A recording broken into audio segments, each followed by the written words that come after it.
Review Exercise H, Sentence Balance. Goldilocks. One of the most fascinating things about spoken English is how the intonation prepares the listener for what's coming. As you know, the main job of intonation is to announce new information. However, there's a secondary function, and that's to alert the listener of changes down the road.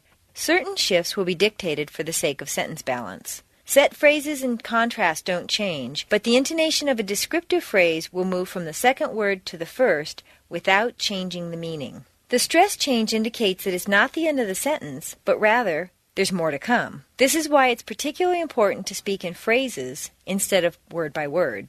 When we practiced Goldilocks and the Three Bears the first time, we had very short sentences, so we didn't need sentence balance. All of the descriptive phrases would otherwise be stressed on the second word if the shift weren't needed. There's a little girl called Goldilocks.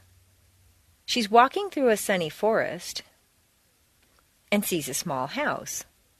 She knocks on the door, but no one answers. She goes inside to see what's there. There are 3 chairs in the large room.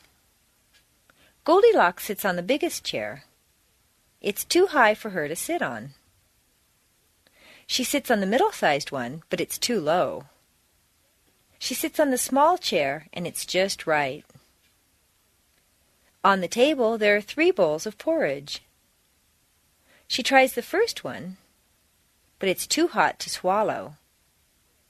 The second one is too cold, and the third one is just right. So she eats it all.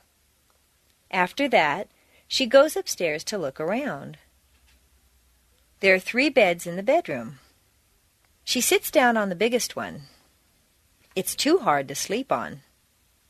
The middle-sized bed is too soft.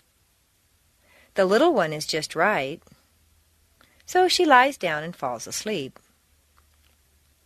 In the meantime, the family of 3 bears comes home.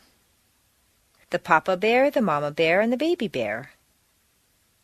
They look around and say, "Who's been sitting in our chairs and eating our porridge?" Then they run upstairs and say, "Who's been sleeping in our beds?" Goldilocks wakes up when she hears all the noise and is so scared that she runs out of the house and never comes back.